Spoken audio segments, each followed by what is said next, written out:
காவிரி ஆறு கடந்த 20 நாட்கள் முன்பு வறண்டு கிடந்த இந்த காவிரி ஆறானது தற்பொழுது 118 அடியை தாண்டி இன்னும் 2 அடியில் காவிரி மேட்டூர் அணையானது நிறைய போகிறது. தற்போது கர்நாடகா அணையிலிருந்து திறந்து விடப்பட்ட இந்த காவிரி நதி வெள்ளிக்குண்டு ஒகேனக்கல் வழியாக தற்போது செட்டிப்பட்டி வழியாக மேட்டூர் அணையை நோக்கி செல்கிறது. தற்பொழுது இந்த காவிரி ஆற்றின் நீர்மட்டமானது 118 அடியை தாண்டி இன்று இரவுக்குள் 120 அடியை தொட்டுவிடும்.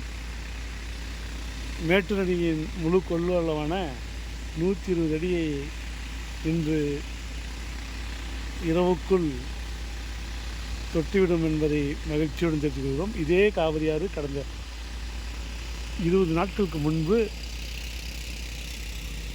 ஒரு சாதாரண ஒரு வாய்க்கால் தண்ணி போல போய்கொண்டிருந்தது. இன்று கடல் போல் காட்சியளித்து கொண்டிருக்கிறது இந்த காவிரி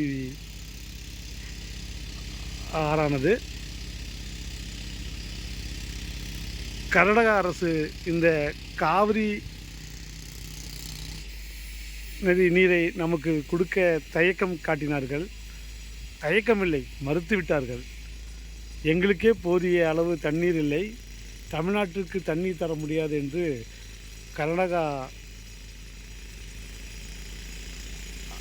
முதலமைச்சர் உள்பட அமைச்சர்கள், எம்எல்ஏக்கள் ஆகியோர் கூறினார்கள். ஆனால் கடந்த 2 வருடங்களாக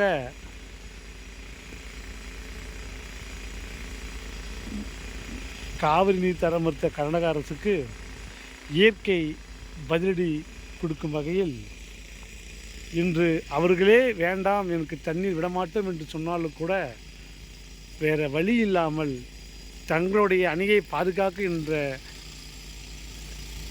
எண்ணத்தில் தற்பொழுது தண்ணீரை திறந்துவிட்டு இன்று 1,80,000 கனஅடி நீர் வந்து கொண்டிருக்கிறது.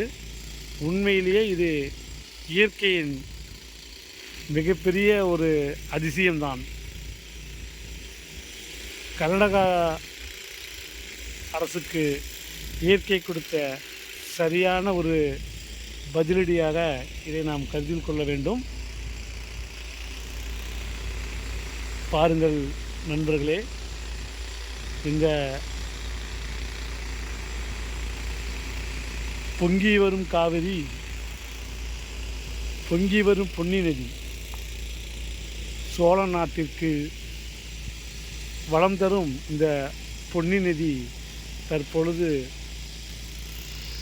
மிக அழகாகவும் அற்புதமாகவும் பார்ப்பதற்கு கொள்ளை அழகுடன் கூடிய ஒரு அற்புத காட்சியை உங்கள் கண்முன் வந்து கொண்டிருக்கிறது. இதோ சுற்றிய மலைகள், நடுவே காவிரி நதி என்கிற பொன்னி நதி சோழ நாட்டை வளமாக்கும் இந்த புண்ணிய நதியானது தற்பொழுது கடைபுரண்டு ஓடுகிறது. நன்றி, வணக்கம்.